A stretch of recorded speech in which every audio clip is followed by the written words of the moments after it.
Outside of Indonesia, Indonesian cuisine is only identified by a few dishes. Nasi goreng, mie goreng, satay, rendang, and sambal. But should it surprise you to know it's actually much more than that?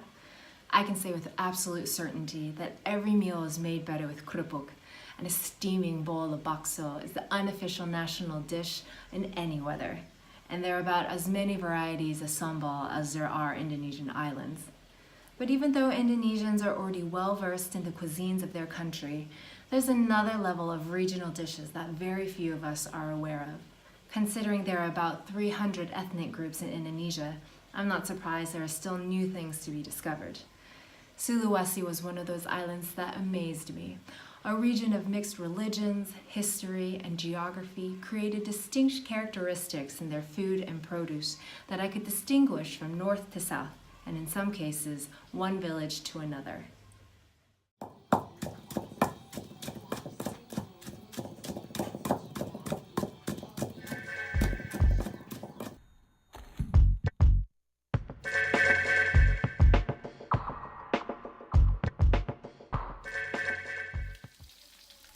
Minahasan cuisine in North Sulawesi is distinct in many ways, like their cooking technique of stir-frying fresh herbs and spices at the very start.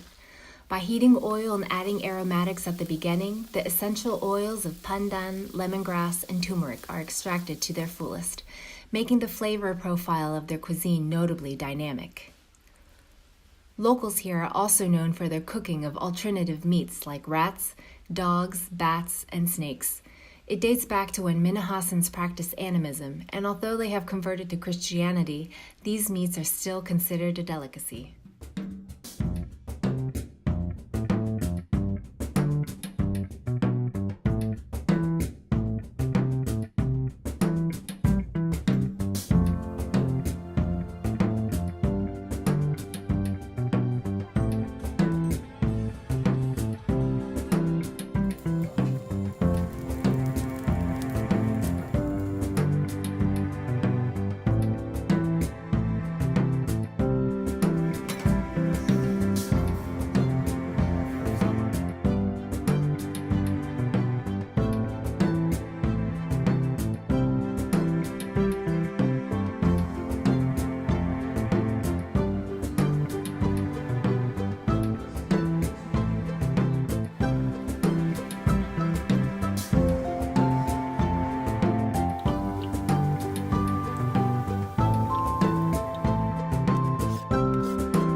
Beef, anyone?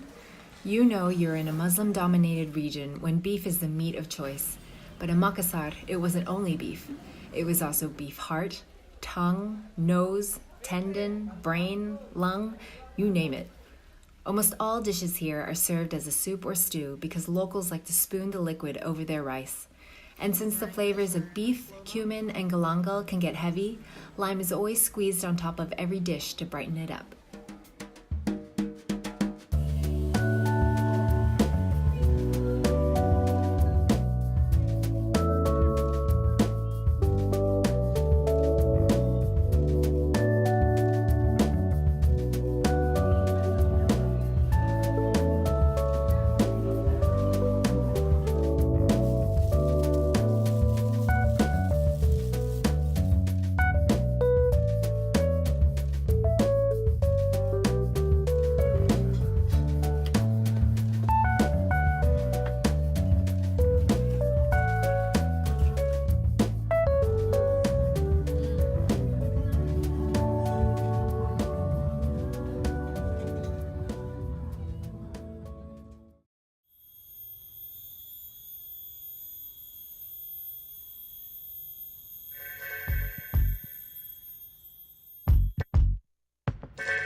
Torajans value water buffaloes, especially albinos, in their culture and cuisine. Locals use the bamboo roasting technique and often add buffalo meat, which is combined with kluwak and daun bulu nangko. Toraja is also home to the spiciest chili pepper in Indonesia called katakon, which is made into fresh sambal or used in cooking with santan or coconut milk to help cut down the heat. And don't forget the coffee. Torajan coffee beans are some of the best in Indonesia, with notes of ripe fruit and dark chocolate.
Southeast Sulawesi produces dishes that are the cleanest I've tasted in Indonesia.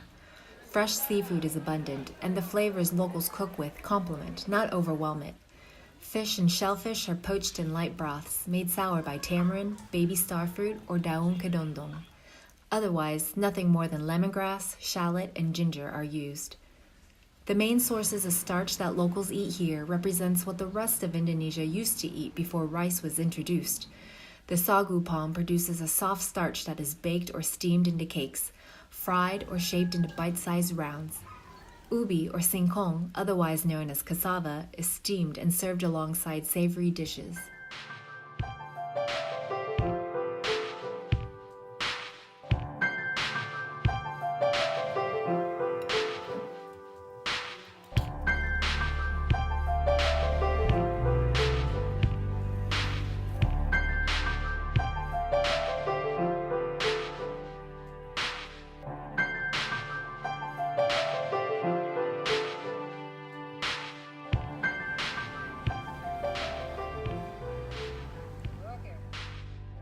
As you can see, cuisine in Sulawesi is nothing like the Indonesian food you think you know. It's a beautiful reflection of the cultures, religions, and nature that make up this orchid-shaped island. You must come taste for yourself one day.